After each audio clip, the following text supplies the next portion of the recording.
Tratado de la confianza cristiana contra el espíritu de pesimismo y desconfianza y contra el temor excesivo. Capítulo primero. La poca confianza en Dios causa grandísimos males a las almas que quieren hacer progresos en las virtudes cristianas. Primero, ¿cuáles son estos males en general?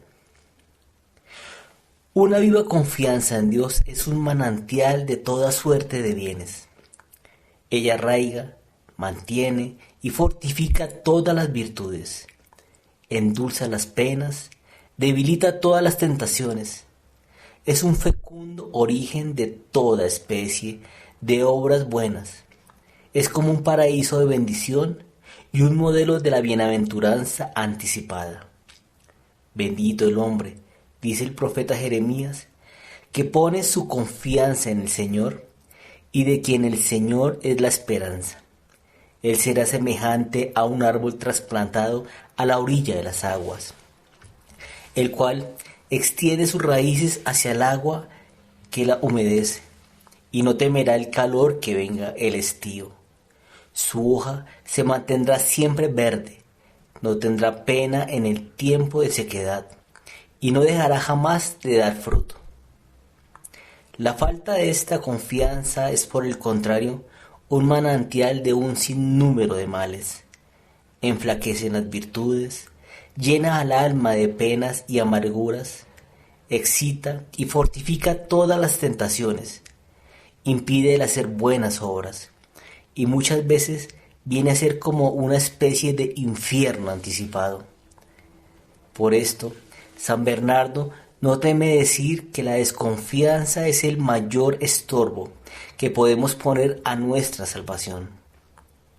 Es fácil que la poca confianza en la bondad de Dios sea un estorbo para la virtud, para el espíritu de la oración, para el espíritu de reconocimiento y para el amor de Dios.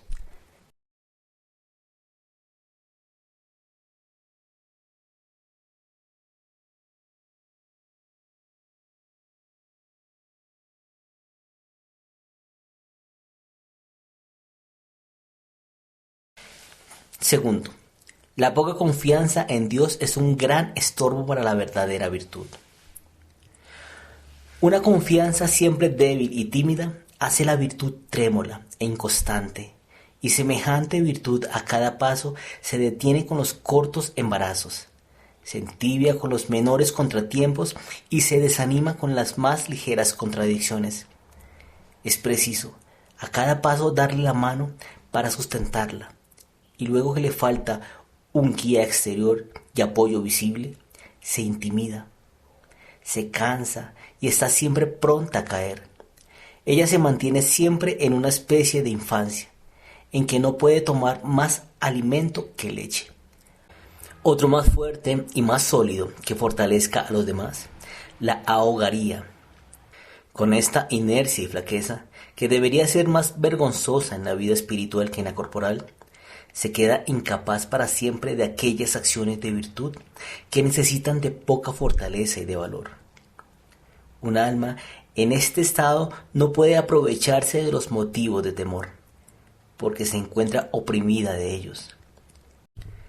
También saca poco provecho de los motivos de confianza, porque no hacen de ella sino impresiones muy ligeras de todo lo que se dice, perteneciente al respeto debido a los sacramentos, hace asunto de turbación y de escrúpulo. Las exhortaciones a penitencia y compunción más le perjudican que le aprovechan, porque todo le es pesado y penoso. Y en vez de encontrar en esto, como en los demás motivos de fervor, solo ve razones para reprenderse. Como en los demás motivos de fervor, solo ve razones para reprenderse con una severidad que la oprime.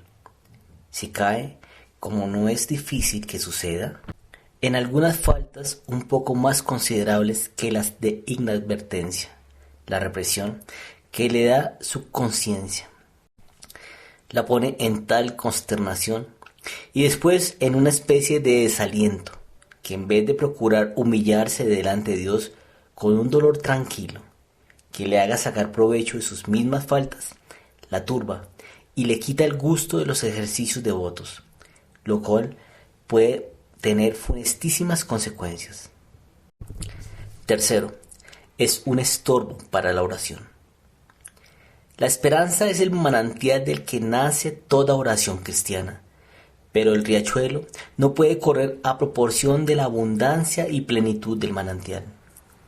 Una esperanza tímida y trémula hacen las oraciones que de ella nacen tímidas y trémulas, y por consiguiente incapaces de alcanzar mucho. El apóstol Santiago nos manda que pidamos a Dios las virtudes que necesitamos, sin dudar nada ni titubear. El que duda y titubea, añade, es semejante a la ola del mar, que es agitada y llevada de aquí para allá por los vientos. Luego, concluye este santo apóstol, no tiene que imaginarse que conseguirá alguna cosa del Señor. Al parecer todo se espera de Dios, pues se le pide y se le ruega, y parece que nada se espera o casi nada, pues se titubea con la desconfianza. También se ve gran número de cristianos que establecen como una obligación capital orar, y aún orar mucho. Pero cuán pocos se hallan que oren y supliquen con aquella fe y confianza a la cual Jesucristo lo ha prometido todo, y que recomienda a todos. Cualquier cosa que pidáis en la oración, creed que la conseguisteis y se os dará. Nosotros oramos muchas veces, hacemos oraciones largas, pero 1000 pensamientos nos vienen a intimidar. Hacemos débiles esfuerzos para salir de nosotros mismos, en donde no encontramos sino toda especie de miserias, y elevarnos hasta el origen de todo bien, pero inmediatamente volvemos a caer dentro de nosotros mismos por el peso de nuestra flaqueza, y mucho más por el de nuestra desconfianza. Y aunque la mayor bondad de la criatura, comparada con la de Dios, solo sea malicia, puede ser que nos dirijamos en las necesidades temporales a un amigo rico, poderoso y experimentado, con más confianza que aquella que acostumbramos dirigirnos a Dios, aun en las necesidades espirituales. No obstante, que nos manda y nos convida Él mismo a que vayamos a Él como a nuestro Padre. Tanto como esto son indignas de Dios nuestras oraciones y nuestra confianza injuriosa a la ternura del Padre. Cuarto, es un estorbo para el espíritu de recogimiento.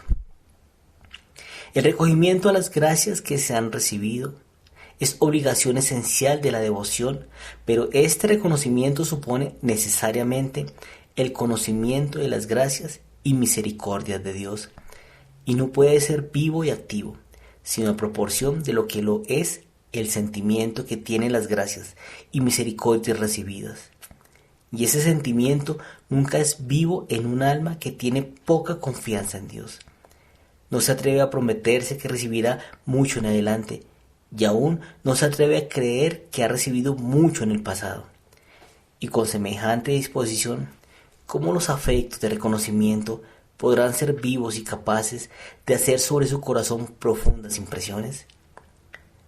Si se le presenta algunas veces lo grande de las misericordias que Dios le ha hecho, y se le obliga a que las confiese, no por eso su reconocimiento se hace más vivo y más activo. Su esperanza, siempre débil y trémula, apenas le permite creer que es más dichosa o está más favorecida de Dios. Se siente como movida a creer que todas estas grandes gracias no servirán sino para hacerla más desgraciada y para traer sobre sí más rigurosa condenación. Y estas reflexiones casi destruyen en ella la experiencia de las misericordias de Dios y el espíritu de reconocimiento, lo cual es un nuevo estorbo para el espíritu de oración y para otras nuevas gracias que Dios le hubiera comunicado. Porque la ingratitud, dice San Bernardo, es un viento abrasador que seca el manantial de las gracias e impide que corran hacia nosotros. Quinto, es un estorbo para el amor de Dios. Lo que disminuye tan fuerte el sentimiento de las gracias y misericordias de Dios, enflaquece necesariamente el amor a este Señor. No se puede amar a Dios sino mientras nos parece amable, y no nos parece amable, sino a proporción de los bienes que hemos recibido y esperamos recibir. Nos parecen grandes y hacen mayor impresión en nuestro corazón. No hay ningún cristiano tan desesperado que rehúse el amar a Dios. Si pudiere persuadirse de que Dios lo ama y que le ama tanto que quiere llegar a serlo eternamente participante del trono y reino de su unigénito Hijo. Pero nadie puede amar si no se cree amado, si se cree desechado, si no tiene consuelo de agradar con su amor. Todo el fundamento de la virtud depende del amor, pero el mismo amor depende absolutamente de una viva persuasión de que Dios nos ama, con que es menester ante todas estas cosas establecer en nuestro corazón esta viva persuasión, como el fundamento inmutable de toda devoción. Así el apóstol San Juan nos representa a todos los cristianos como unas personas convencidas de que Dios nos ama. Nosotros hemos reconocido, dice en nombre de todos, y creemos el amor que Dios nos tiene. Pero no puede fijar en el entendimiento una verdad de tanto consuelo como esta, tan esencial para la devoción. Nos entretenemos en discurrir en lugar de creer. Todos, cuando les preguntan, dicen con la boca que creen, y hay mucho menos de lo que se piensa que estén íntimamente persuadidos de esto. Traemos en el fondo de nuestro corazón un principio íntimo de incredulidad, de perplejidad, de timidez, de desconfianza, y aún no hay persona alguna que se purifique enteramente de esta levadura. Nos dejamos seducir con este discurso tan ordinario. ¿Cómo hemos de creer ser tan participantes de la caridad y misericordia de Dios cuando no vemos en nosotros mismos sino tinieblas, insensibilidad y una miseria tan universal y profunda que no podemos sufrir nosotros mismos? Pero los que así hablan, reflexionan que contradicen públicamente a la Escritura, la cual nos enseña que Dios nos amó primero antes de encontrarse en nosotros nada que fuese digno de su amor. El amor de Dios hacia nosotros, dice San Juan, consiste en que no somos nosotros los que hemos amado a Dios, sino que Él mismo nos amó primero. San Pablo tiene gran cuidado en hacernos reparar que Dios hizo brillar su misericordia con nosotros en el tiempo mismo en que éramos pecadores e impíos. El amor de Dios no supone nada amable en lo que ama, porque su amor es del todo gratuito y no tiene otro origen ni otro fundamento que una purísima misericordia. El amor de las criaturas es débil e indigente. Siempre supone bondad en el objeto que ama y no lo produce. Busca en las criaturas algún bien y con esto procura suplir alguna cortísima parte de su indigencia y de sus urgencias. Mas como este amor es impotente, no puede mudar la naturaleza y calidades de los objetos. Pero el amor de Dios es infinitamente rico e independiente de sus criaturas. Vos sois mi Dios, dice el profeta, porque no necesitas de mis bienes. Nuestro amor no puede hacerle más dichoso.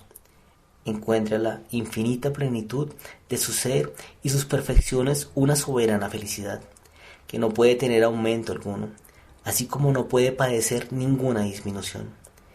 Dios nos ama porque quiere amarnos, porque es caridad, porque es la bondad y la misericordia misma, y no es necesario buscar otra razón de su amor.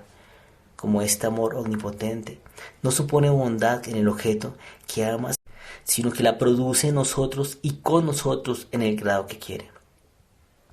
Creemos, pues, que Dios es todo amor, que nos amó no obstante nuestra corrupción y nuestra indignidad. Reconozcamos y creamos, como San Juan nos lo ordena, la caridad que Dios nos tiene, y empezaremos a estar penetrados de reconocimiento, de confianza y amor. No opongamos nuestra insensibilidad a nuestra confianza, contrapongamos, sí, nuestra confianza a nuestra insensibilidad. Nuestra dureza nos hace dudar que somos amados. Creámoslo y no seremos ya duros e incrédulos. Trabajemos sin cesar en destruir en nosotros estas raíces secretas que han infectado a los hombres, las que jamás enteramente se arrancan del corazón de los fieles, que hacen la fe más lenta y menos viva, que suspenden las actividades de la esperanza y que son un preparado venenoso contra la caridad, la cual saca toda su fortaleza y su vida de aquella persuasión en que estamos de que Dios nos ama y quiere ser amado de nosotros. Conozcamos bien cuánto perjudica a nuestro amor para con Dios una esperanza débil y tímida, que no adelantaremos en este amor sino cuanto aumentemos la confianza de ser amados del Señor. No opongamos nuestras indisposiciones a nuestra esperanza, como si fuera preciso tener disposiciones perfectas para esperar, y como si estuviera en poder del hombre darle primero una cosa a Dios, y ofrecerle lo que no se haya recibido de su bondad enteramente gratuita. Siempre se ha empezar afirmándose en esta esperanza, y con ella empiezan las disposiciones necesarias, más grandes en unos, más imperfectas en otros, y muy distinta de oponerse la necesidad de estas disposiciones a la esperanza. Por el contrario, con la esperanza se ha de procurar alcanzarlas. Sexto, la poca confianza en Dios es un manantial peligrosísimo de tentaciones, porque roba al alma la paz, la llena de turbaciones y fortifica la oposición natural a las virtudes cristianas. El reino de los cielos está desde ahora dentro de vosotros, dice Jesucristo. Y este reinado o reino de Dios consiste, dice San Pablo, en la justicia, en la paz y en el gozo del Espíritu Santo. Esta paz y gozo interior son fruto de la justicia y la devoción cristiana, y no deben estar separadas. Según aquellas palabras de Isaías, la paz será la obra de la justicia, y mi pueblo se sentará en la hermosura de la paz. Y esta es aquella paz que sobrepuja a todo gusto y afecto, que conserva nuestros corazones y nuestros pensamientos en Jesucristo, que enflaquece y vence todas las tentaciones. Pax Dei, qua expuran ognem sensum, custodia corda vestra in Cristo. Séptimo, esta tentación, aunque peligrosa, es común. Por lo peligrosa que sea esta tentación, no obstante, es muy común y trastorna a las almas temerosas de Dios. ¿Cuántos se encuentran que, considerando sin cesar su propia flaqueza, están, dice San Bernardo, abrumados y abismados en la pusilanimidad y el desaliento? Estas personas habitan, no en el socorro del Altísimo, ni en la protección del Dios de los cielos, sino en sí mismas, en sus desconfianzas y penas. Están enteramente ocupadas en sus achaques, en sus enfermedades, y siempre prontas a hacer grandes relaciones de lo que les pasa y de lo que padecen. Están inquietas día y noche, se atormentan con los males que sienten y aún más con los que todavía no tienen. No quieren, según la regla del Evangelio, que a cada día les baste su mal, sino que también les molestan y agobian con cosas que pueden ser que nunca sucedan. ¿Hay tormento mayor que este? ¿Hay infierno más insoportable? Octavo, esta tentación es más engañosa que las demás. Aquellas tentaciones que mueven directamente a acciones manifestantemente malas no son las más peligrosas, porque la visible malignidad de ellas horroriza.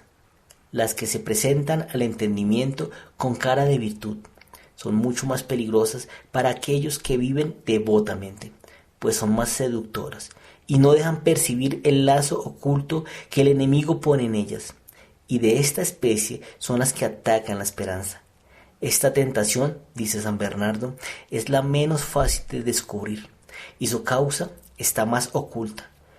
Pero esta misma es más larga y violenta que las otras, porque el enemigo emplea todo cuanto tiene el maligno contra nuestra esperanza. Preciso es obrar nuestra salvación con temor y temblor.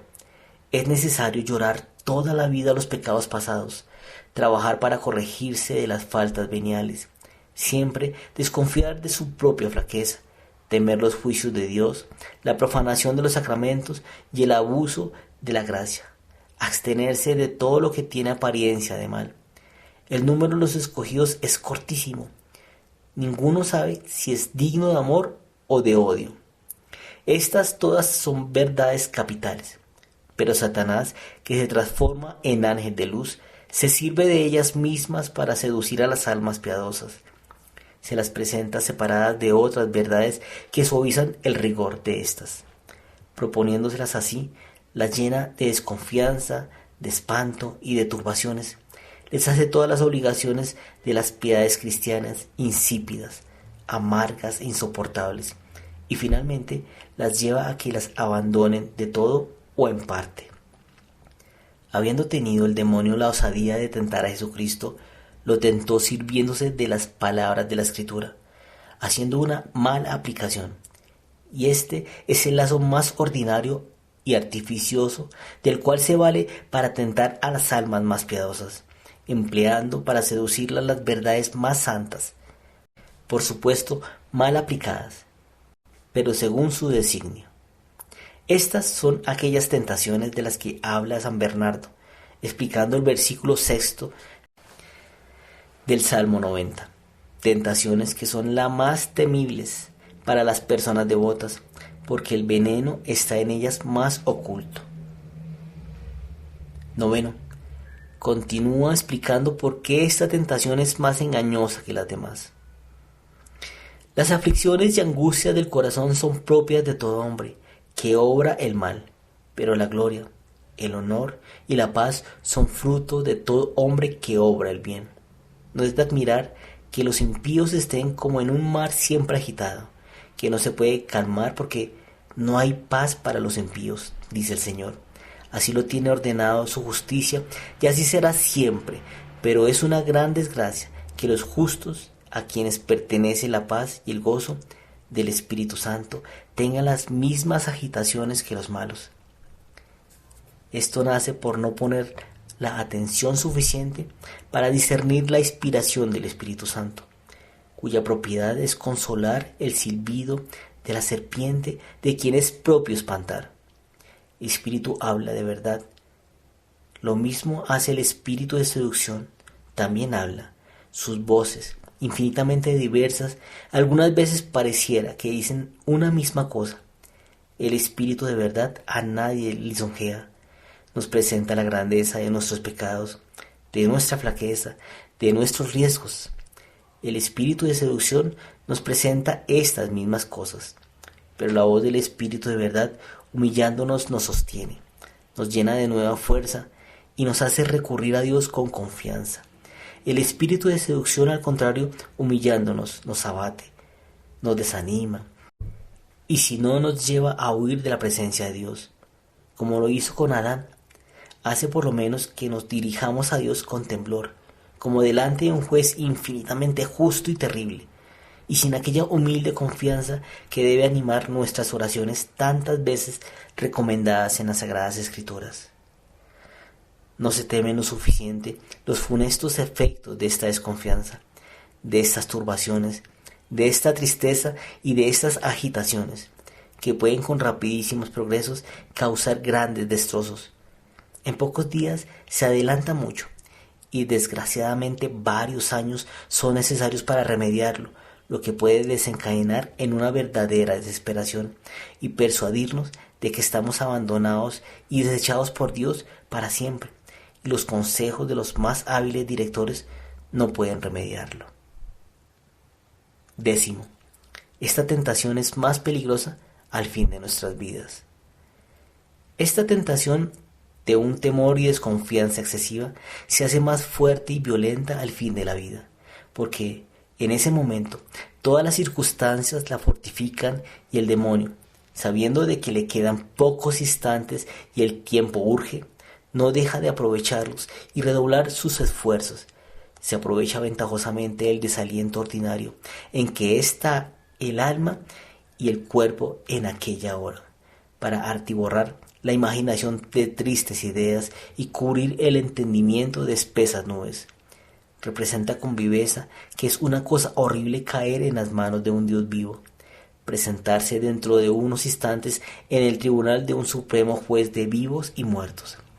Les pone delante de sus ojos la espantosa imagen de una eternidad abrasadora, el abuso de las gracias de Dios, la memoria de tantos pecados, por los cuales se han merecido el ser precipitado a aquellos estanques de fuego y de azufre, para ser atormentado en ellos por los siglos de los siglos. Es fácil comprender cuán terrible y peligroso es semejante tentación en aquellos últimos instantes, para las personas que toda la vida han estado gobernadas por un temor y desconfianza excesiva. ¿Y cómo pueden despojarse de esta tentación temible estas almas cuando tantas veces se experimenta que aquellas mismas que no estuvieron sujetas durante sus vidas a esta timidez se ven algunas veces trastornadas al acercarse la muerte, no obstante de ver en ellos hasta entonces tanta virtud, confianza y amor? El mismo demonio hace que sea motivo de escándalo ordinariamente contra la virtud esto mismo, persuadiendo a los malos cristianos que para morir bien no es tan importante, como se dice, vivir practicando fiel y constantemente todas las virtudes, pues los mismos que vivieron practicándolas con fidelidad no adquieren con su devoción y todas sus virtudes más fortaleza para alejar de ellos los espantos de una muerte próxima, en la que también se les ve tan turbados como los demás. El demonio les hace mirar como puras ideas faltas de solidez aquellas grandes máximas de la religión cristiana, que la muerte es para los justos el fin de la miseria, de su destierro y el principio de su bienaventuranza, que ellos han recibido ya las primicias del Espíritu Santo para suspirar por el cumplimiento de la adopción de los hijos de Dios y verse libres de su cuerpo, deseando y como adelantando el advenimiento glorioso del gran Dios nuestro Salvador Jesucristo, deseando y como adelantando con su anhelo el advenimiento del día del Señor. Estamos siempre prontos para salirse al encuentro cuando Él venga a las bodas y abrirle luego que llame a la puerta, mirando con gozo la cercanía del último día, persuadidos que a su perfecta redención se aproxima. Así es como los miedos que manifiestan algunas personas devotas en sus enfermedades son perjudiciales a la misma devoción y dan al demonio ocasión para desacreditarla y disminuir su estimación y aprecio en el concepto de muchos cristianos. 11. El espíritu de pusilanimidad y desconfianza es injurioso a Dios, que nos lo ha prohibido expresamente. Nunca se podrá advertir lo suficiente a las almas devotas sobre el peligro y la importancia para estar alerta contra el espíritu de pusilanimidad, no abandonándose a la desconfianza y a la tristeza, sino conservando en todo tiempo y todas las circunstancias una viva confianza en la bondad de Dios, una paz y un gozo santo. No sin razón, el Espíritu Santo sobre esto nos ha advertido como 100 veces en las Sagradas Escrituras, para obligarlas a que en esto pongan una atención muy particular. A Dios no se le honra con la desconfianza, la turbación y el decaimiento del espíritu. Todo esto ofende e injuria su bondad. Nos aleja de Él y aleja de nosotros sus auxilios. Por esos temores de desconfianzas, Dios permite que caigamos en aquellos males que tememos, y no sería así teniendo una entera confianza en su misericordia. San Pedro caminó con seguridad sobre las olas del mar agitado con una gran tempestad, mientras consideró la bondad y el poder de Jesucristo a quien quería llegar, y comenzó a hundirse en el agua, sino cuando, aterrado por la violencia de los vientos, empezó a temblar y a faltarle la confianza. Oh, hombre de poca fe y confianza, ¿por qué has dudado? Desgraciados aquellos a quienes les falta el ánimo, que no se fían de Dios y por tanto no les protege. Luego, nuestra principal obligación es desterrar esta pusilanimidad y esta desconfianza, pues son la causa de nuestras caídas y nuestras desgracias, porque también son la causa que Dios nos deje de proteger. y afirmarnos cada vez más en la esperanza, manantial de la paz y el gozo del corazón y de todo género de bienes. Vosotros, los que teméis al Señor, esperad en Él, y os hará misericordia, y su misericordia será vuestro gozo. Y el que adora y sirva a Dios con gozo, será bien recibido de Él, y su oración subirá hasta las nubes. Regocijaos en el Señor, y Él os dará todo lo que vuestro corazón pidiere. La paz y el gozo del corazón son la vida del hombre, y un tesoro inagotable de santidad. Al contrario, la tristeza del corazón es una llaga universal, porque derrama el tedio y la amargura sobre todas las acciones, cubre el entendimiento de pensamientos e imágenes oscuras, se opone a la confianza y amor de Dios, a la ternura, a la compasión y al sufrimiento del prójimo.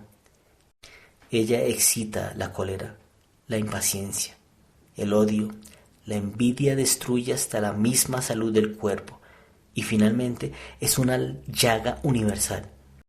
No abandones, pues, tu alma a la tristeza y no te aflijas a ti mismo con la agitación de tus pensamientos. Ten compasión de tu alma, haciéndote agradable a Dios. Reúne tu corazón en la santidad de Dios, arroja lejos de ti la tristeza, porque ella ha causado la muerte de muchas personas y para nada es útil. 12. Jesucristo y sus apóstoles han tenido un cuidado muy particular para advertirnos sobre la desconfianza, la turbación y del temor excesivo, y nos recomiendan la confianza, la paz y el gozo en los mayores males. Debemos tener muy en cuenta que Jesucristo empleó sus últimos momentos en enseñar a sus discípulos y ellos a todos nosotros esas importantes verdades. En el sermón de la última cena les dejó como herencia su gozo y su paz, como por testamento. Les mandó expresamente que desterraran de su corazón la turbación y el espanto, y se las remarcó para que pusieran en ello más atención. Vuestro corazón no se turbe. Vosotros creéis en Dios, creed también en mí. ¿Realmente no es suficiente para calmar todas las turbaciones? Creer que tenemos a Dios por Padre y a su unigénito Hijo por mediador. Yo os dejo la paz, yo os doy mi paz. Yo no os la doy como el mundo la da. Vuestro corazón no se turbe y no se deje abatir del temor. Os he dicho todas estas cosas para que mi gozo permanezca en vosotros. Pedid y recibiréis, para que vuestro gozo sea lleno. Os he dicho estas cosas para que tengáis la paz en mí. Estaréis oprimidos en el mundo, pero tened confianza. Yo he vencido al mundo. Hablando después con su padre, le dijo: Padre mío, ahora vengo a ti, y digo esto estando aún en el mundo, para que tengan en sí mismos la plenitud de mi gozo. Los apóstoles que recibieron tales instrucciones de Jesucristo no se habían cansado de inculcarlas a los fieles, y todas sus epístolas están llenas de todas estas instrucciones.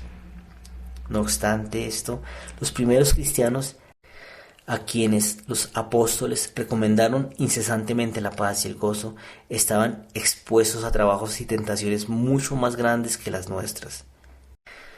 1856, el autor anónimo de estas páginas gloriosas, habla de los males de su tiempo, porque las persecuciones eran mucho más horribles. Hoy, 2024, las persecuciones morales también son terribles y más angustiantes, causando una muerte lenta y dolorosísima. Las amenazas de la muerte, y de una muerte cruel y sangrienta casi continuas, mas no por esto se debe creer que aquellos fieles todos eran perfectos y poseían fortaleza heroica, pues vemos por las mismas epístolas de los apóstoles que también habían muchos débiles e imperfectos que veían con frecuencia en peligro de perder la fe y la salvación eterna, a no ser que Dios les concediera la gracia del martirio, gracia que se concede aún a los más fuertes y perfectos. Además, lo dicho, estaban expuestos a terribles tentaciones, y los apóstoles les prohibían la turbación y la agitación, mandándoles arrojar en el seno de Dios todas sus inquietudes, que creyesen con firmeza, sobre el cuidado de Dios, sobre nuestras almas, que jamás permitiría fuésemos tentados más allá de nuestras fuerzas, que se fortalecieran en su virtud omnipotente, que afianzaran su corazón en la gracia, que puede hacer en nosotros más de lo que pedimos, y todo lo que no pensamos, y que se regocijasen en todo tiempo en el Señor, con aquella confianza que los había llamado a la compañía de su Hijo y a su eterna gloria. Los afirmaría y fortificaría, y que habiendo comenzado por sí mismo la obra de la salvación, la perfeccionaría hasta la venida del Señor. 13. Las almas piadosas no se deben dejar llevar por la turbación y desconfianza, aunque no experimenten en sí esta paz y este gozo. Aunque este gozo y esta paz en el Espíritu Santo estén tan unidas con la justicia cristiana, es preciso para los que viven piadosamente no dejarse abatir y desanimar con el pretexto que no sienten en sí esta paz y este gozo, sino al contrario, se ven muchas veces turbados y agitados, ni se dejen persuadir por el demonio que no participan de la justicia cristiana. En aquel pasmoso sermón de la última cena, en cual Jesucristo recomendó repetidas veces el gozo y la paz como legados preciosos que quería dejar a todos sus verdaderos discípulos, conforme a esto Jesucristo expresó contundentemente: vuestro corazón no se turbe y no se deje batir del temor, solo prohíbe aquella turbación que proviene de la poca confianza en su poder y en su bondad, pero no aquella turbación que procede de los sentimientos y la imaginación de los cuales el alma no es siempre dueña, porque mientras la parte inferior del alma está agitada, la superior puede y debe conservarse en paz. Jesucristo mismo, que experimentó por voluntad propia el tedio, la tristeza y el temor hasta caer en una terrible agonía, debido a la cual, por prodigio inaudito, salió de todas las partes de su purísimo cuerpo un sudor de sangre que corrió hasta el suelo. También en la cruz, mientras sacrifica su vida por la gloria de su Padre, se queja del abandono de su Padre, quien deja caer sobre su alma todo el peso de su divina justicia y santidad, sepultándola en un mar de dolores, amargura y desolación, privándola de todo gusto, de todo gozo y de todo consuelo. Hasta esto lo llevó su caridad infinita, para consolar a los más débiles de su cuerpo místico en los disgustos, temores, tristezas, privación de todo gozo y consuelo sensible que se experimentan en el transcurso de la vida cristiana, enseñando con esto a los perfectos como a los flacos, que todo lo deben sacrificar por Dios y sufrir por su amor, la privación de todo consuelo y de todo gozo, sabiendo que con eso cumplen su santísima voluntad, costaré lo que costare. Mientras en la parte inferior de nuestra alma está tediada, tímida y triste, puede haber en la parte superior de ella cierto gozo y cierta paz, y ser muy verdadero este gozo y paz, aunque no se sientan a causa del temor y tristeza que ocupan la imaginación y los sentidos, porque escrito está que el justo vive por la fe, pero no por lo que se siente. Cuando los ministros de la Iglesia bautizan, absuelven o consagran el cuerpo de Jesucristo, sacan, por decirlo así, las almas del infierno y les abren las puertas del cielo con la remisión de los pecados que comunican los sacramentos del bautismo y la penitencia. Ni tampoco los que reciben estos sacramentos sienten en sí mismos estos admirables efectos, y no obstante, ni los unos ni los otros dudan. ¿Por qué? Porque unos y otros juzgan por la fe, no por lo que sienten, pues del mismo modo se ha de juzgar de aquella paz y de aquel gozo que Dios recomienda tan fuertemente en las Escrituras del Nuevo y Antiguo Testamento, no gobernados por lo que sentimos, sino por los principios de la fe que profesamos. Es verdad que esta paz y este gozo es algunas veces sensibles, es decir, se experimenta una cierta dulzura, una suave afección, cierto gusto, que Dios da muchas veces al principio de la conversión más que en lo sucesivo. Entonces debe recibirse esta gracia con humildad, pero sin apegarse demasiado a ella, porque acostumbra el Señor retirarla cuando las almas se hallan fortificadas y arraigadas en las virtudes cristianas. Les conviene mucho que este gozo no dure siempre, y que en su lugar lo sustituya, como lo hace, un gozo puramente espiritual, un gozo que, a pesar de la turbación misma de los sentidos y la parte inferior del alma, se mantenga oculto en lo íntimo del corazón y de la voluntad. Y este gozo no es otra cosa sino un cierto vigor, una cierta fortaleza toda interior y espiritual, que sostiene al alma contra las tentaciones, que la hace cumplir todas sus obligaciones, por lo menos en las cosas esenciales, que la tiene sumisa a Dios y a su santa voluntad, aun en medio de las mayores agitaciones, que la hace superior a todos los falsos gozos y mortales dulzuras del pecado, y la hace preferir el placer y la felicidad de vivir en castidad, en humildad, en caridad, en templanza y en las virtudes cristianas, aquel gusto que podría buscar, como lo hacen otros, en los deleites opuestos a estas virtudes. Esta paz y este gozo es inseparable de la justicia cristiana, y siempre permanece en lo íntimo del corazón de todos los justos, aunque muchas veces la turbación y el temor que se elevan en la parte inferior les incline a creer que no lo tienen. Así lo asegura San Bernardo. Hay muchos que se quejan de que raras veces experimentan hasta afección sensible y más dulce que la más excelente miel, como dice la Escritura. Estos no consideran que proviene que Dios lo ejercita en la tentación y en los combates, mientras dura esto, y que manifiesta mucha más firmeza y valor cuando así se abrazan con las virtudes, no por el gusto que en ellas se encuentra, sino por ellas mismas, con solo el deseo de agradar a Dios, practicándolas en una entera satisfacción.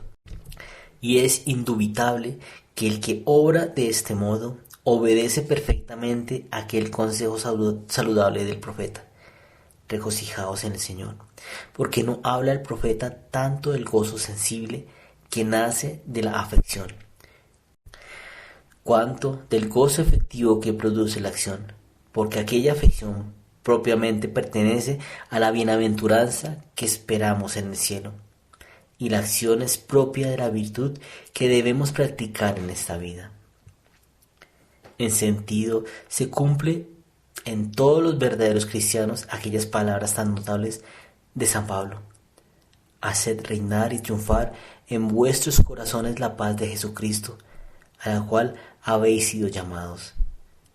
Estos se encuentran la paz de Jesucristo en las turbaciones, en las contradicciones, en los males, en las adversidades, en la vida y en la muerte, porque en todo esto encuentran la voluntad de Dios y ponen su descanso en la sumisión a esta divina voluntad.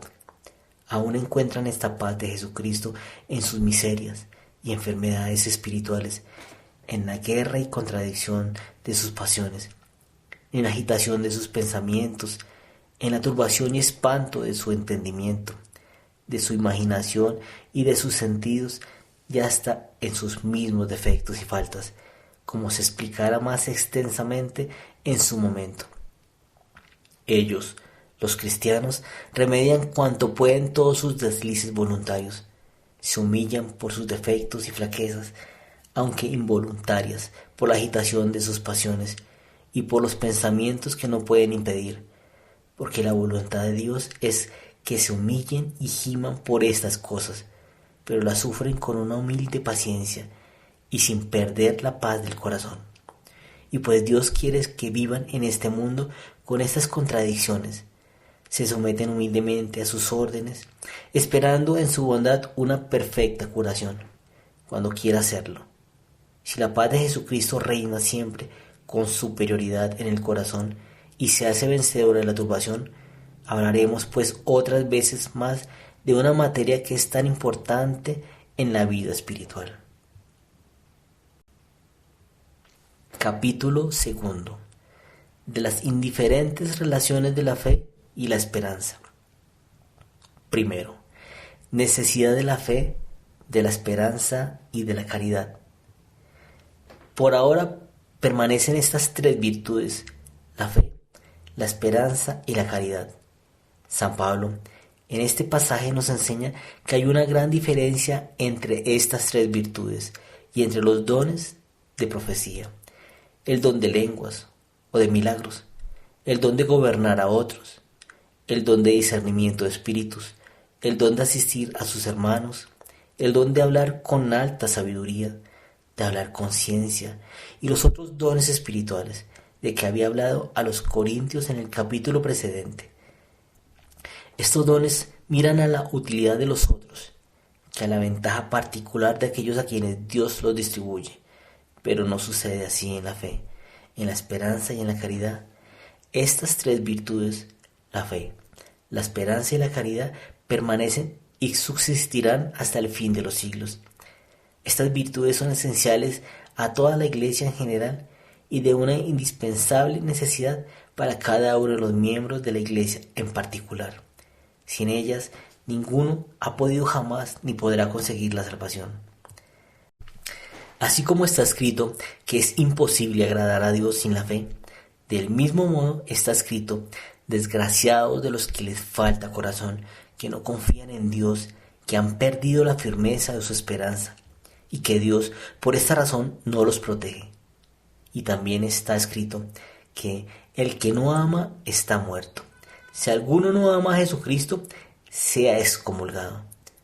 Toda ley y los profetas, todo el culto de la verdadera religión y creencia consiste en el ejercicio de estas tres virtudes. Porque como dice San Agustín, con la fe, con la esperanza y con la caridad se ha de honrar a Dios. Estableciendo de Dios su religión, ha querido formar en la tierra un pueblo que le fuese enteramente consagrado, una raza escogida, una nación santa, una sociedad de hombres separados de todos los demás, de hombres que, viviendo en el mundo, tuviesen su entendimiento y su voluntad levantados sobre todo lo visible, hombres que refutasen por nada las cosas visibles, porque pasan con el tiempo, y que no pusiesen su corazón sino en las invisibles, porque son eternas. Unos hombres que, mirando todos los bienes y males de esta vida como indignos de ocuparlos y de tenerlos, hiciesen profesión de creer otros bienes infinitos que no se ven con los ojos corporales, y de esperar y amar una felicidad que ni los ojos han visto, ni oídos han oído, y que el corazón del hombre jamás lo ha comprendido. Finalmente, unos hombres que fuesen de este mundo, sino que habitasen en la eternidad, y que fuesen ya por su fe, por su esperanza y por su amor, los ciudadanos de la misma ciudad de los santos y domésticos de Dios. Es, pues, de suma importancia el hacer y comprender bien a todos que la esperanza es tan necesaria e indispensable como la fe, y que sin esperanza no hay salvación, pues habiendo poquísimos cristianos que no tengan horror a todo lo que le ofende, en lo más mínimo a la fe y aún a las virtudes morales o cardinales, hay no obstante muchísimos que no tienen el mismo horror a cuanto pueden disminuir la esperanza cristiana. Algunos conciben un gran escrúpulo de formar la menor duda contra la fe, de detenerse en pensamientos contrarios a la castidad, y por un extraño abuso no temen, no digo debilitarse, sino casi destruir en sí mismo la esperanza, entregándose a inquietudes y desconfianzas continuas en la bondad de Dios, no reflexionando que la fe sin la esperanza les será inútil, y que les está mandado no solamente el conservarla, sino también el fortificarla y hacerla crecer más y más. No es un simple consejo, sino un mandamiento impuesto a todos, en aumentar siempre la fe, la esperanza y la caridad. Si nos está mandado amar a Dios con todo nuestro corazón, sin ceñirnos voluntariamente a cierto grado de amor, del mismo modo nos está mandado tener confianza en Dios con todo nuestro corazón, sin unirnos voluntariamente a grado alguno de desconfianza. Y la Iglesia tiene gran cuidado de pedir para cada uno de sus hijos este acrecentamiento de la esperanza, como puede notarse especialmente en la oración del oficio de la misa del domingo 13 después de Pentecostés. Segundo, unión y dependencia de la fe, de la esperanza y de la caridad. Hay un trabazón y dependencia esencial entre estas tres virtudes teologales o divinas. La fe sirve de fundamento a la esperanza y las dos a la caridad. Como no hay esperanza sin fe, tampoco hay amor de Dios sin esperanza. Como ya lo hemos dicho, la fe, que es la raíz de las virtudes y la justicia cristiana, se nos ha dado para ser el fundamento de las cosas que se deben esperar y hacérnosla como presentes y visibles. Para acercarse a Dios es preciso creer no solamente que hay Dios, eso es un ser soberanamente perfecto y por consiguiente soberanamente amable, sino que también es preciso creer que recompensará a los que le buscan, le desean y le aman, y que después de haber ejercitado y probado su fe, su esperanza y su amor con los males y tentaciones de esta vida, que dura solo unos instantes, recibirán de su bondad y de su justicia la corona de vida que les ha prometido. Esto es por lo que Dios no se avergüenza de ser llamado su Dios, porque les ha preparado una ciudad. Estas últimas palabras merecen particular atención. Dios, según dice el apóstol, se avergonzaría de llamarse su Dios si no les recompensara como Dios, si no les hubiera preparado una ciudad celestial, una felicidad verdadera digna de su bondad y magnificencia, un reino eterno en cuya comparación todos los imperios de este mundo no son más que granos de arena. Por esto Dios, llamándoos al cristianismo, os ha dado el espíritu de sabiduría y de revelación y ojos iluminados de vuestro corazón, para que conozcáis y comprendáis cuál es la esperanza que os ha llamado, y cuáles las riquezas y la gloria de la herencia que os destina. Se ha de poner cuidado en no separar lo que Dios ha unido, esto es, la fe, la esperanza y la caridad. Es preciso creer no solo los misterios de la religión y todo lo que Dios ha hecho por la salvación de los hombres, porque esta fe podría estar destituida de confianza y de amor. Debemos además de esto, como dice el apóstol San Juan, conocer y creer el amor que Dios nos tiene.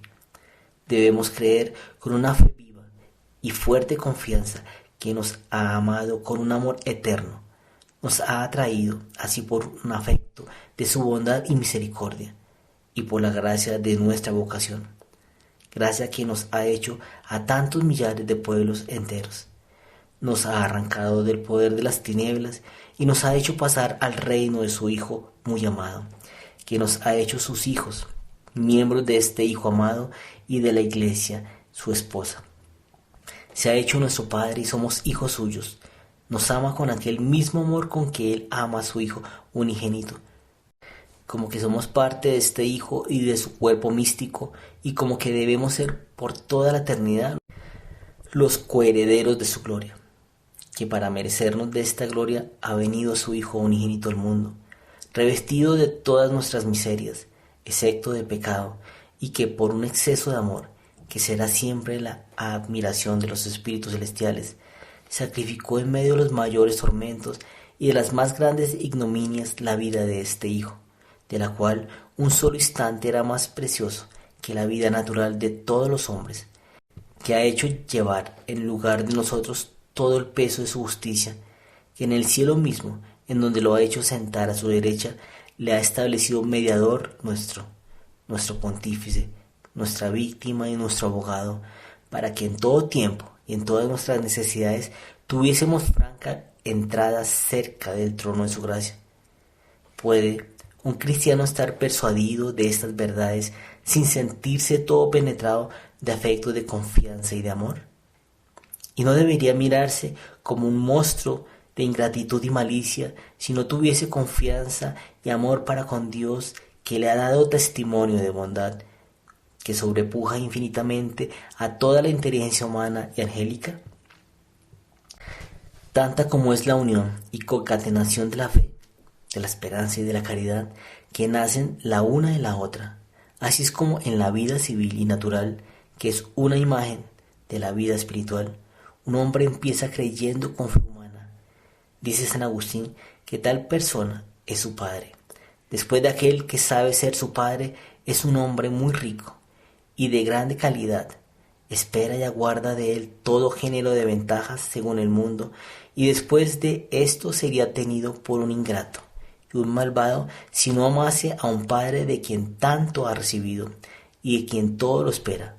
Si este hijo no descansase en la atención y bondad de tal padre para todas sus necesidades temporales, si al contrario viviese con perpetuas inquietudes de todo lo que necesitase y aun de su mismo acomodo, ¿quién diría que este hijo obraba como hijo de tal padre? ¿Quién podría juzgar que semejante hijo estaba muy persuadido que tenía la felicidad de disfrutar de tal padre, pues se portaba con él como si fuera algún extraño, o al menos como haría un esclavo con su amo? Pues, ¿cómo un cristiano puede lisonjearse que obra como hijo de Dios si no descansa enteramente en la atención y ternura de un tal Padre? Y no se alivia del cuidado de sí mismo, fiándose de su bondad, esperando que le conservara y hará que crezca en él su gracia por aquella misma misericordia con la cual le plugó dársela, poniéndole por el sacramento de la regeneración y de la adopción divina en cualidad de hijo suyo. Es propiedad de la confianza cristiana hacer que el hombre obre como verdadero hijo de Dios, y es difícil comprender que un cristiano que no obra con este espíritu y que al contrario vive agitado, espantado, inquieto y continuamente desconfiado de la bondad de Dios, es sinceramente persuadido que tiene la dicha de reconocer a Dios como Padre, que está en su casa, que es su iglesia, no como un extraño o como un esclavo, sino como uno de sus hijos. Tercero, creer sin esperar no es propiamente creer como cristiano, sino creer como demonio. La fe y la esperanza son dos virtudes tan estrechamente unidas entre sí, que en la Santa Escritura la fe muchas veces se toma por esperanza y la esperanza por la fe, y el defecto o falta de esperanza se llama incredulidad. De aquel número infinito de los miserables que recurrirán a la bondad de Jesucristo para pedirle el remedio de sus males, no leemos en la historia del Evangelio que ni a uno solo haya negado lo que deseaba, mas antes de conceder estas gracias vemos que acostumbraba a exigir de ellos la fe como disposición necesaria, o después de haberles concedido lo que deseaban, declaraba que su fe los había salvado. Pero Jesucristo no quería dar a entender que aquella fe que les pedía y escuchaba solo era una simple persuasión de su poder infinito, sino que también entendía o comprendía la confianza de su bondad omnipotente. Entonces, no se debe separar la esperanza de la fe cristiana, porque Dios no se da a conocer por la fe, sino con el fin de que esperemos en su majestad. Señor, todos aquellos que conocen vuestro nombre esperan en vos. Qué de cosas admirables no ha hecho el Señor conocer a nuestros padres, mandándole la noticia de ellas a sus hijos para que pongan en Dios su confianza.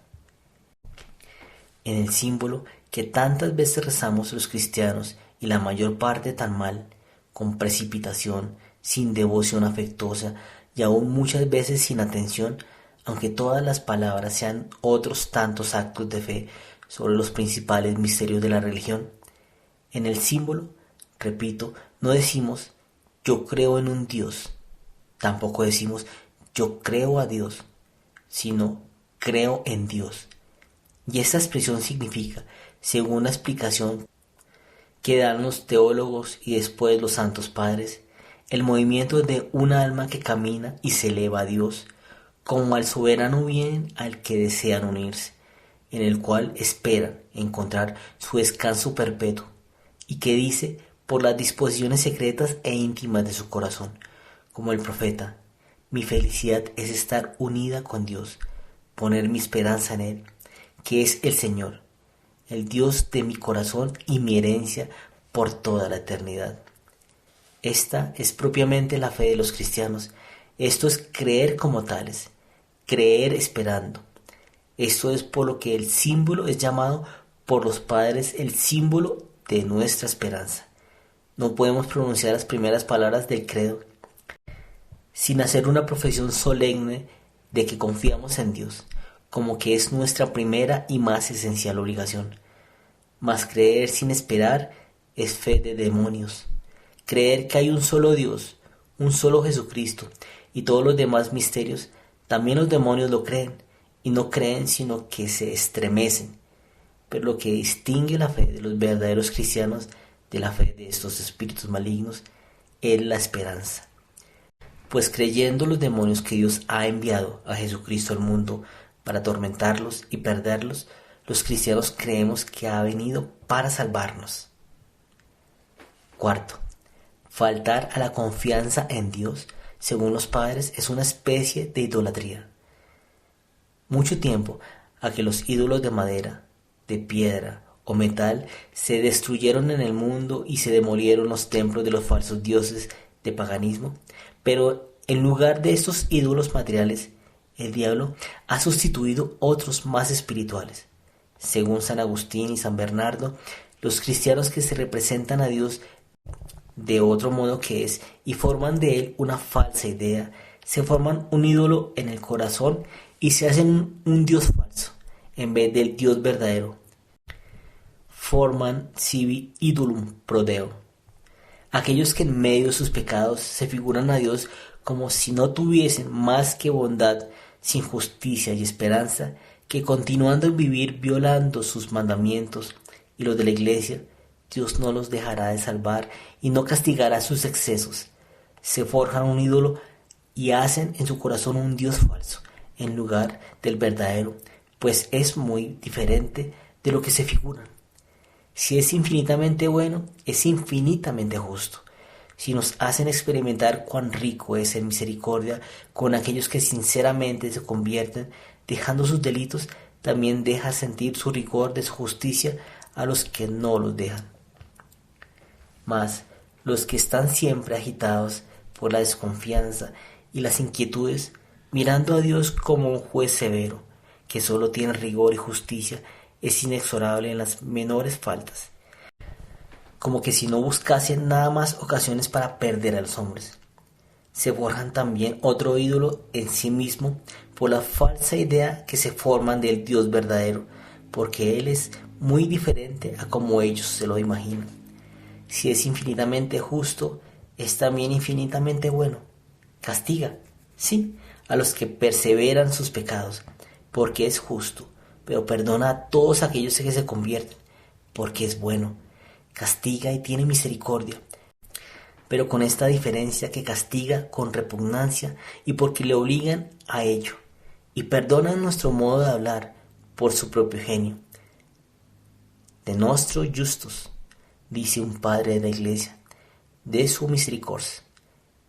No encuentra en sí, sino en nosotros el porqué de su justicia, pero encuentra, sino en sí y en fondo infinito de su bondad, los motivos que le hacen ejercitar su misericordia. Porque perdonando y teniendo misericordia es como luce de manera particular su omnipotencia. Deus qui omnipotentiam quam parseum maxime e misericordiam manifestas. Oh, cuán grande es la misericordia del Señor y su bondad en perdonar a los que se convierten a Él, porque no todo se puede encontrar en los hombres, porque los hombres no son perfectos y por lo tanto están llenos de defectos y pecados. Tanto como el cielo se eleva sobre la tierra, otro tanto afirma su misericordia sobre los que le temen. Tanto como el oriente está separado de occidente, tanto ha alejado de nuestras iniquidades. Así como un padre tiene una tierna compasión de sus hijos, así el Señor se compadece de los que le temen, porque Él mismo conoce la fragilidad de nuestro origen, y se ha acordado que nosotros somos polvo. Pero la misericordia del Señor es ad eterno, y se mantendrá eternamente sobre los que le temen. Luego, los que le temen y se esfuerzan en testificar su fidelidad, huyendo de todos aquellos pecados que matan al alma de un golpe y que no obstante, por los pecados que los más justos no pueden enteramente evitar, entre las tentaciones de esta vida, están con turbación, con espanto, con desconfianzas perpetuas. No deben temer el forjarse un ídolo por la falsa idea que se forman del Dios verdadero. San Juan dice que el que no ama no conoce a Dios. Es igualmente cierto decir que el que no espera no conoce a Dios. Todos aquellos que no quieren convertirse a Dios o que no estando ya convertidos no esperan en su misericordia, no le conocen, porque sin duda no permanecen en esta desconfianza, sino porque se representan a Dios como duro y severo, siendo a mi misma piedad, como duro e inexorable, el que está lleno de misericordia, como cruel y terrible, el que es infinitamente amable. Y en esto la iniquidad, según la expresión del profeta, se miente a sí misma y se forma en lugar de Dios un ídolo que no es el mismo Dios.